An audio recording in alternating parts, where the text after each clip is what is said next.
Hello friends, मैं समाजसेवी संतोष पंकज चौहान अलग अलग विषय पर अलग अलग समय पर बातचीत करती रहती हूँ आप लोगों के साथ। अगर आपको मेरे ब्लॉग्स अच्छे लगे, मेरे व्यूज़ से सहमत हो तो इसे लाइक शेयर सब्सक्राइब ज़रूर करें और ज़्यादा से ज़्यादा लोगों तक भेजें। मैं मोटिवेशनल चैनल चलाती हूँ, मोटिवेशंस के लिए काम करती हूँ। मेरा मानना है कि नेगेटिविटी लाइफ में नहीं होनी चाहिए और अगर है तो उसे ख़त्म करना चाहिए। और आज कंपटीशन के युग में हर कोई कॉम्पीट कर रहा है, तो कंपटीशन हमेशा अपने साथ होना चाहिए। अपने जो हमारी वीकनेसेस हैं उन्हें दूर करना चाहिए। और ऐसा भी कहा जाता है कि necessity is the mother of inventions. तो कुछ ज़रूरतें होनी चाहिए, जीवन में संघर्ष चलता रहना चाहिए और अगर संघर्ष चलता रहता है, सक्सेस मिलती रहती है। छोटे छोटे अप डाउन्स आते हैं, वो हमें सिखाते जाते हैं। अगर हमारे को जीवन में एक्सपीरियंस चाहिए तो एक्सपीरियंस के लिए क्या होते हैं, हमारे डाउनफॉल्स भी होते हैं, अप्स भी होते हैं, हम चलते रहते हैं। आज बहुत ही इम्पॉर्टेंट एंड इंटरेस्टिंग टॉपिक पर बात करना चाहूँगी। समाज का जो प्रारूप है आज की डेट में, हमारे समाज का वो थोड़ा बिखरता सा जा रहा है। घर परिवार न्यूक्लियर होते जा रहे हैं। कुछ तो इनकी आज की नीड्स हो गई है। बच्चे पढ़ लिख जाते हैं, दूसरे सिटीज़ में जाते हैं, उनका कैरियर होता है, इसलिए वो बाहर चले जाते हैं। कुछ पारिवारिक विवाद की वजह से घर टूट जाते हैं और कुछ ऐसा होता है कि कहीं ना कहीं जाने अनजाने जो हमारे बुज़ुर्ग लोग होते हैं, जो हमारे पेरेंट्स होते हैं, वो भी इसके लिए रिस्पॉन्सिबल होते हैं।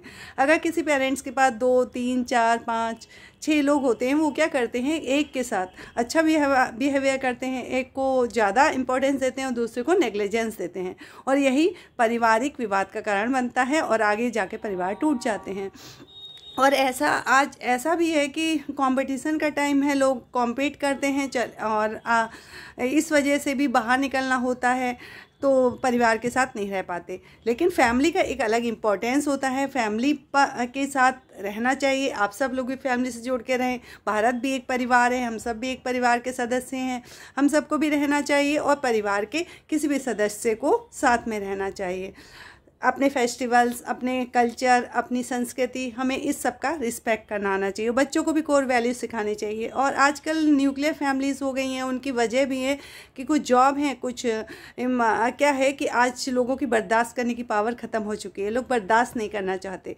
क्या होता है, हर किसी के पास बहुत नॉलेज है, गूगल ज्ञान है, हर कोई इतना ज्ञान रखता है। वो क्या करता है, और गूगल बहुत ज्ञान देता है। हमने अपना रिलेशनशिप में बर्दाश्त करना छोड़ दिया। आज का हर आदमी दूसरे को सिखाना चाहता है, बताना चाहता है, करवाना चाहता है, बट खुद नहीं करना चाहता।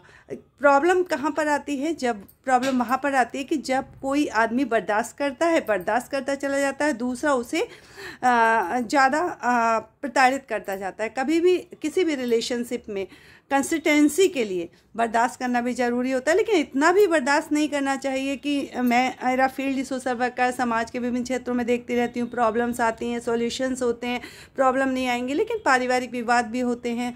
लेकिन आज की डेट में क्या है कि कोई किसी की सुनने को तैयार नहीं है। उसकी वजह यह है कि सब अपने आप को बहुत ज़्यादा ज्ञानी मानते हैं, और जहाँ 2 ज्ञानी कभी एक साथ नहीं रह सकते, हमेशा एक को थोड़ा नीचे। रिश्तों में क्या होता है, रिलेशनशिप में थोड़ा सा झुक के चलना पड़ता है। लेकिन क्या होता है कि आज की डेट में हर कोई अपने आप को बहुत ही इम्पोर्टेंस समझता है, इम्पोर्टेंस दिलवाना चाहता है, बट वो देना नहीं चाहता। आज का जो युग है वो देने का युग हो गया है, लेने का नहीं। वो कुछ लेना नहीं चाहता, चाहे वो छोटा बच्चा है, चाहे वो बड़ा है। वो ज्ञान देना चाहता है, वो दूसरों को देगा, लेकिन खुद लेगा नहीं। अगर आप लेंगे नहीं, चीज़ों में को बर्दाश्त नहीं करेंगे, तो आप रिलेशनशिप में दूर तक नहीं जाएंगे।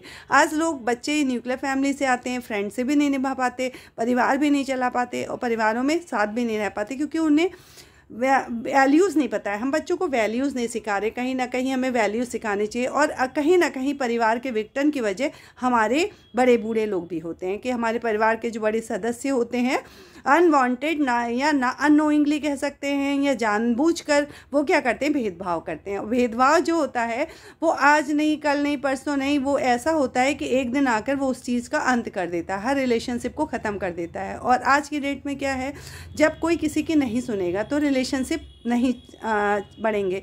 एक हमारे यहाँ हिंदुस्तान में, यहाँ कहिए भारतीय संस्कृति में, एक हायरार्की हुआ करती थी पहले कि बड़े जो माता पिता हैं उनका बच्चे सम्मान करेंगे। आज की डेट में क्या है कि बच्चे माता पिता का अपमान करते हैं। तो जो बच्चे अपने माता पिता का ही अपमान करते हैं, रिस्पेक्ट नहीं करते, वो किसी और का समाज में चल के क्या रिस्पेक्ट करेंगे। टीचर्स का, हमारे यहाँ कहा जाता था 3 लोगों को देवता तुल्य माना गया। हिंदू संस्कृति कहती है कि माता पिता का जो रुतबा है और गुरु का, वो भगवान से भी ऊपर है, क्योंकि हमने भगवान को नहीं देखा लेकिन अपने माता पिता को देखा। लेकिन आज की डेट में क्या है कि वो ही माता पिता मैं सभी को नहीं कहना चाहूँगी, कुछ माता पिता जो भेदभाव के द्वारा अपनी संतानों को अलग कर देते हैं। और अपने अगर मैंने ऐसी भी बहुत सी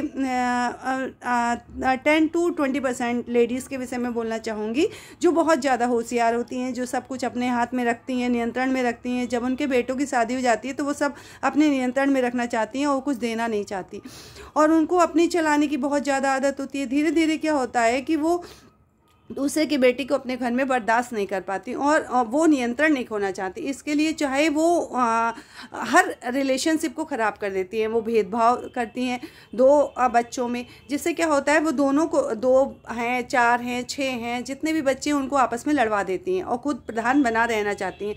ऐसी बहुत सी महिलाएं हैं, मैं ये नहीं कहना चाहूँगी कि बहुत कम महिलाएं हैं, बहुत ज़्यादा महिलाएं हैं, लेकिन कुछ इस प्रवृत्ति की महिलाएं भी मौजूद हैं।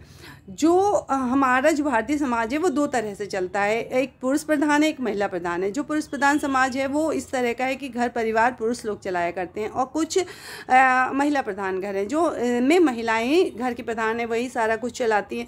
तो कहीं ना कहीं उनका एक ये भी वजह, मैं ये नहीं कहना चाहूँगी कि ये 100 वजहों में एक वजह नहीं हो सकती, बट 100 वजहों में एक वजह ये भी हो सकती है पारिवारिक विघटन की, कि लोग इस तरह का व्यवहार करते हैं। इसलिए हमें हर रिश्ते की कदर करनी चाहिए और हमें कोर वैल्यूज़ अपने बच्चों को सिखाने चाहिए। पारिवारिक सिस्टम बना रहे, आप लोग खुशहाल रहें। मिलते हैं नेक्स्ट ब्लॉग में। Till then bye.